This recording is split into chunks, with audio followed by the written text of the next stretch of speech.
Nah, kita itu sering terjebak dalam alam polar itu bahwa diri kita adalah tubuh fisik ini. Kan tubuh ini kita kumpulkan dari kecil kan, sebagai bentuk wadah.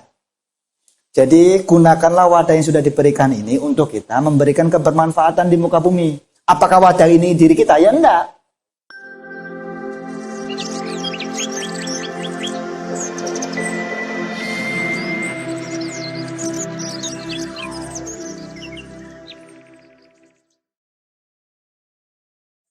Gini, baik buruknya itu kita tidak ada yang tahu. Orang itu bisa jadi sekarang itu zolim luar biasa. Besoknya itu dia bisa lebih mulia daripada itu. Itu kita harus pegang itu. Apa yang kita anggap buruk orang lain itu belum tentu buruk di mata Allah. Oke, kita bersahabat, tapi kita tidak boleh ikut-ikutan. Cuman itu posisinya. Pusing ya, gini. Misalnya ini ada si A, ahli maksiat, zolim luar biasa. Nah, kita sebagai B. Lah, apa yang kita bisa lakukan? Ya terus berikan cinta itu. Jadi, bedain. Karena dan untuk. Bisa nggak bedainnya? Saya bisa memberikan aqua ini untuk sampean. Karenanya motifnya itu banyak. Biar saya nanti dikasih. Biar saya dilihat orang-orang itu baik. Jadi posisi di sini itu adalah karena Allah. Oke. Bisa diekspresikan untuk seluruh makhluknya. Bisa ginilah, gini. Saya melamar orang lain. Kan untuk orang lain tuh kita lamar. Ya kan? Karenanya bisa lain. Bisa karena materinya. Bisa karena apa cantik dan sebagainya. Oke. Paham enggak? Paham ya? Itu sama. Ketika kita mencintai seluruh makhluknya, lempar bahwa itu adalah karena Allah. Bukan karena makhluknya. Untuk makhluknya tapi karena Allah. Gimana yang jelasinnya? Terkadang kan untuk. Karena untuk. Gimana ya? Ya pokoknya. Paham gak ya? Kalau gak paham saya ini lagi lah. Analogikan lagi. Misalnya nih seseorang memberikan buah kepada si A. Si B memberikan buah terhadap si A. Ini kan untuk si A nih. Ya kan buah itu. Tapi karenanya motifnya bisa banyak. Karena kasihan. Karena dulu saya pernah dikasih. Karena biar saya dianggap mulia. Bisa paham nggak ya? Nah seharusnya ketika kita memberikan ini, buah ini. Untuk si A. Itu karena Allah. Makanya kan ya Allah mudah-mudahan engkau berkahi dan engkau ridhoi. Pasti gitu. Itu motif. Selama ini, segimanapun tindakan baik kita, bagus kita sebagus-bagusnya, tapi kalau nggak karenanya, percuma. Karena yang dinilai adalah motif. Nah itu, coba Pak Ustadz. Yang dinilai adalah niatnya.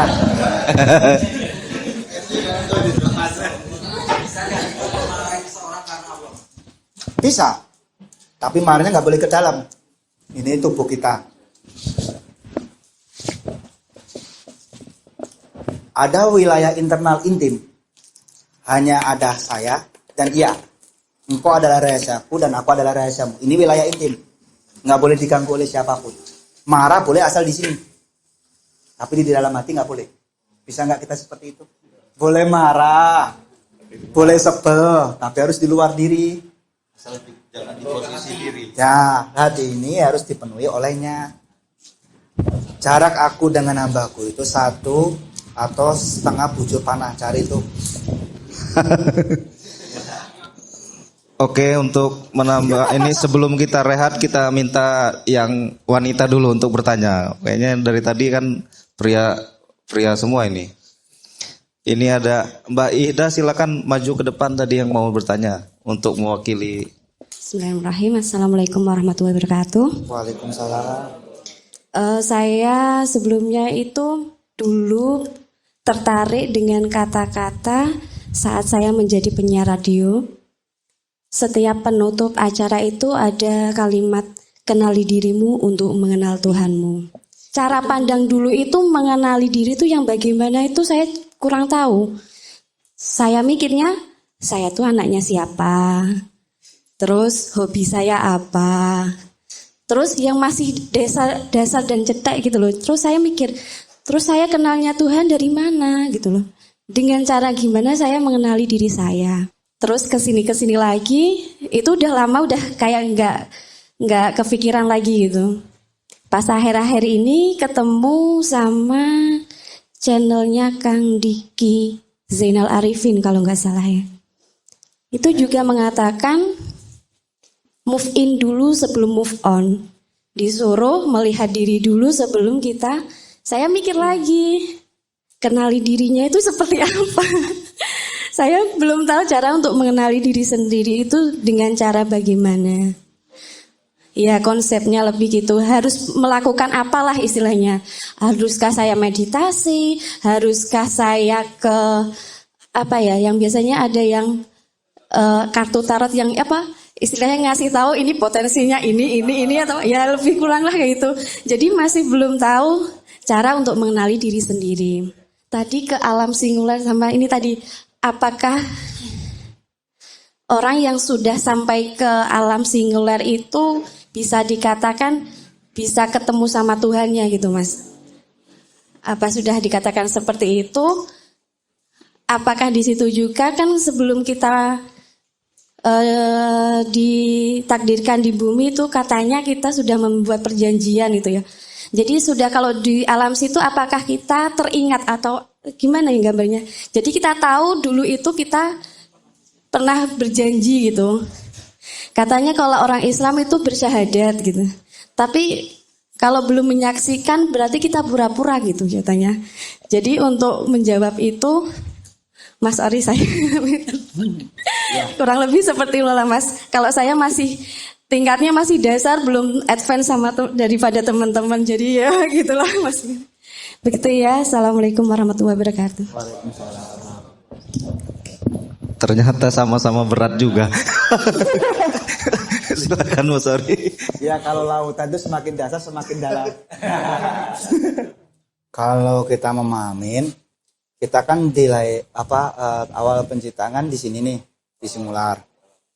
Nah, ketika kita turun di dunia itu kan melewati beberapa dimensi tuh. Turun ke sini kan melewati nih beberapa dimensi nih. Ya alam-alam.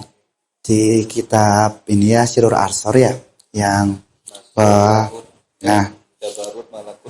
itu ada di sini. Nah, sebetulnya manusia ketika dia turun itu kan terhijab. Terhijab itu artinya dia lupa. Jadi waktu di sini karena melewati beberapa dimensi itu kita amnesia. Nah, terus bingung ini di mana? Nah, beberapa cara itu kan mulai dari ini. Memanggil, menghadirkan, terus merasakan. Ya, ada itu ya? Pernah dengar enggak? Jadi ketika kita berzikir itu sebetulnya adalah kita mengakses. Jadi mencoba untuk mengakses. Nah kita itu kan ketika kita lahir ini kita terjebak nih pada tubuh fisik ini. Nah ini yang semalam ya kita ngobrol. Jadi misalnya gini nih. Kita itu sering menganggap bahwa tubuh ini adalah diri kita. Kita nggak bisa membedakan identitas dan personality. Bingung ya? Nggak apa-apa lah, asik kan kalau bingung. Biar tambah stres. Nah, kita itu sering terjebak dalam alam polar itu bahwa diri kita adalah tubuh fisik ini. Nah, tubuh fisik ini kan sebetulnya adalah akumulasi dari nutrisi-nutrisi yang kita himpun dari kecil. Sepakat enggak? Nah, keterjebakan kita menganggap tubuh fisik ini adalah diri kita. Sama dengan hal ini. Rokok ini milik saya. Apakah rokok ini saya? Bukan. Tubuh ini milik saya atas dasar pinjam. Apakah tubuh ini adalah saya? Ya memang bukan. Kan tubuh ini kita kumpulkan dari kecil kan? Sebagai bentuk wadah. Jadi gunakanlah wadah yang sudah diberikan ini untuk kita memberikan kebermanfaatan di muka bumi. Apakah wadah ini diri kita? Ya enggak. Enggak kan gini. Di Jawa itu kan ada tuh istilah ya. Ada pemahaman tentang anamaya kosa, pranamaya kosa, manamaya kosa, Chit Manamaya Kosa, dan Ananda Manamaya Kosa. Ada 5 itu. Anamaya Kosa itu adalah tubuh fisik. Bagian dari diri kita. Tapi bukan diri kita. Pranamaya Kosa itu tubuh energi. Tubuh biofil. Jadi kalau misalnya tubuh biofil itu, kalau misalnya Anamaya Kosa ini kita berinteraksinya kan enak nih. Bisa sentuhan. Pranamaya Kosa itu adalah tubuh energi yang bicara. Yang tadi saya ceritakan bahwa energi itu memberikan informasi. Saling memberikan informasi. Oke. Manamaya Kosa itu adalah tubuh mental. Misalnya gini, kalau kita bicara tubuh fisik ini, terus kesedihan itu dari mana? Kenapa kita sedih? Nah berarti kan ada sambungannya tuh. Bahwa mental itu adalah bagian dari diri kita. Sampailah ke Chit Anamaya Kosa. Itu adalah tubuh spiritual. Ketika kita merasakan kedamaian. Nah itu kan unsur-unsur spiritual yang menjadi bagian diri kita. Sampailah ke Anandamaya Kosa. Anandamaya Kosa itu adalah tubuh cahaya. Misalnya nih, ini tubuh kita. Tubuh kita itu kan struktur nih. Struktur tubuh kita. Kalau kita zoom in, ya kan, move in lah. Kan tadi itu diceritakan sama Kang Diki ya, move in. Bahwa kita itu, tubuh kita itu terbagi menjadi beberapa struktur. Organ. Nah kalau kita bicara tubuh kita ini, apakah tubuh kita ini jantung, apa tubuh kita ini usus? Masih ini ya, ngikutin kan? Nah, organ. Kita zoom in lagi kan, harusnya. Zoom in, tubuh kita adalah kumpulan dari sel. Kalau kita zoom in lagi kan kita kan kumpulan dari sel nih. Berarti kalau kita paham, oh berarti tubuh kita, saya itu adalah sel kan gitu. Sel yang berkumpul kan gitu. Awalnya kita nganggap tubuh ini. Kita amatin lebih dalam. Loh, kok ada organ-organ ya? Apakah diri kita ini organ-organ itu? Kan gitu. Kita move in lagi tuh. Loh, ternyata di dalam organ itu adalah kumpulan beberapa sel. Ini masih ngikutin ya? Apakah diri kita adalah sel? Kan gitu. Ternyata diteliti lagi tuh, di zoom in. Oh, ternyata ada molekul. Apakah diri kita adalah molekul? Kan gitu kan ya? Oke. Zoom in lagi tuh. Set. Partikel. Kan lebih kecil lagi tuh dari sel ke partikel. Duh, masa kita ini partikel kan gitu. Zoom in lagi tuh. Oh, atom. Ya kan atom kan ya. Nah. Oh, ini tambah besar. Jadi lebih kecil lah gini.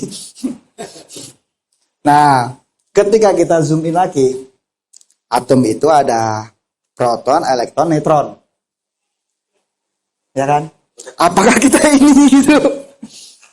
Nah, terkecil lagi ternyata pembentuk ini kesambung ke sini antara proton, elektron, neutron itu adalah gelombang. Apakah kita sebentuk gelombang gitu kan? Kita pertanyakan tuh. Oke ya, zoom in lagi ya. Jadi gelombang itu kan seperti ini nih. Ya, ini panjang gelombang. Oke, kita teliti tuh. Di gelombang itu ternyata ada frekuensi. Apakah kita frekuensi kan gitu? Nah, teliti lagi tuh. Frekuensi ternyata membawa cahaya. Berarti kita adalah makhluk cahaya. Nah, kan jadinya kan jelas bahwa alam semesta ini adalah satu probabilitas gelombang tanpa adanya blok materi. Jadi dari sini pun kita akan paham bahwa kita adalah satu kesatuan yang utuh dari Nur Muhammad. Pusing enggak? Nah kalau dari sini kan nggak pusing nih, karena kita tahu nih metode berpikirnya. Nah kalau kita menyakitin orang lain, sama dengan menyakitin diri kita. Ya kan? Sama dengan gini, apa yang kamu lihat dan kamu citrakan terhadap orang lain itu sebetulnya adalah pantulan dari citramu sendiri. Jadi kesebentuk upaya kita mencintai orang lain itu membuat orang lain itu berupaya itu dengan rasa cinta itu, bukan dikafir-kafirkan, dineraka-nerakakan. Jadi satu-satunya cara yaitu kita melewati dengan cinta kasih. Rasulullah sendiri itu, panutan kita utama itu, bagaimana tuh di zaman jahiliyah seperti itu, bagaimana kesabaran beliau gitu. Dan beliau pun nggak mempersulit apapun. Beliau itu hal-hal yang sulit itu dipermudah. Hal yang mudah itu tidak dipersulit. Ada riwayat tuh kan ada seseorang yang datang tuh. Rasulullah, saya ini tukang mencuri. Rasulullah itu nggak melarang dan tidak membenarkan. Udah nggak apa-apa, terusin aja sholatmu, perbaiki. Kan dengan kelembutan. Nah, akhirnya sahabat tuh tanya, ya Rasulullah, itu kenapa orang mencuri kok nggak dilarang? Nah, Rasulullah cuma jawab gini, nanti kalau dia sudah benar sholatnya, dia akan berubah dengan sendirinya. Begitu sentuhannya itu kan. Nah itu kan penuh cinta kasih. Makanya berdakwalah dengan cinta kasih. Panutan kita kan penuh dengan cinta kasih. Bahkan ada riwayat itu ya yang Rasulullah nyuapin orang buta. Padahal setiap hari itu dihina. Muhammad tuh gini. Rasulullah dengan lembut. Dan tidak merubah itu rasa cintanya. Makanya ketika meninggal digantikan kan beliau tahu. Kamu bukan yang biasa menyuapin saya. Siapakah itu? Ya itu Rasulullah. Wah itu udah nangis tuh. Nah bagaimana tuh kita bisa seperti itu? Itu kita sudah dicontohin. Jadi Rasulullah sendiri itu melihat zat, melihat nur itu. Kemuliaan itu. Dari situlah kita akan memahami bahwa ketika kita memahami bahwa kita adalah makhluk cahaya dan kita memahami bahwa kita adalah satu kesatuan yang utuh. Ketika semua orang memahami itu, tidak ada lagi kerusakan atau tidak ada lagi kejahatan di muka bumi ini. Karena dia memahami itu. Jadi perdamaian di muka bumi ini itu tidak diciptakan karena kekuatan. Kalau kekuatan sekarang nih, adu kekuatan. Jadi saling menunjukkan siapa yang paling kuat. Tapi kedamaian di muka bumi ini tercipta karena apa? Pemahaman akan dirinya. Kalau coba tuh setiap orang memahami dan merasakan bahwa dirinya adalah satu kesatuan yang utuh. Mau berpikir jelek ke orang lain aja loh kita nggak berani. Kan gitu, apalagi udah mendakwa kamu pasti masuk neraka. Kan gitu lucu kita ini. Orang itu pasti dituntut untuk mengenali dirinya. Makanya ujian hidup itu kan sebetulnya membuat kita stres tuh. Ketika kita stres, terpuruk, itu kan jadi kita lebih mudah mengingatnya. Misalnya nih, ketika ada tuh Rasulullah bilang dengan sahabat-sahabatnya, ditanya, apa yang engkau cintai di bumi ini? Kalau enggak Ali, Abu Bakar yang cerita. Yang jawab, ya Rasulullah, yang saya cintai dan saya sukai di muka bumi ini adalah ketika saya mengikuti Rasulullah berdakwah dan saya berkorban apapun atas perjalanan Rasulullah. Ada lagi yang bercerita soal hal yang itu. Jadi kebahagiaan saya itu ketika saya beribadah. Hal yang paling saya suka adalah beribadah. Ada satu lagi sahabat yang unik. Ya Rasulullah, hal yang paling saya sukai di muka bumi ini adalah ada 3. Ketika saya sakit, ketika saya diberikan ujian hidup, dan ketika saya ingat mati. Ditanyalah itu kenapa? Ketika saya sakit, rasa kedekatan saya dengan pencipta saya itu lebih dekat. Begitu pula dengan penderitaan. Apalagi kalau saya ingat mati. Jadi unik kan ya itu. Ada cerita lagi tuh. Ada salah satu guru saya itu. Beliau bercerita, waktu itu saya itu udah di posisi yang paling menderita, semenderita-menderitanya dalam kehidupan ini. Akhirnya saya ketemu dengan guru saya. Saya ingin berkeluh kesah terhadap penderitaan yang diberikan dan ujian hidup ini gitu, kepada guru saya. Waktu beliau datang, si gurunya ini nangis. Nangis terus, kan dia bingung tuh mau cerita juga nggak enak. Nah setelah selesai nangis, si gurunya ini bercerita ke guru saya ini, apa kalau bahasa Jawa gini, leh apa Gusti Allah iki wis gak seneng aku, kok aku gak diwawoh blas.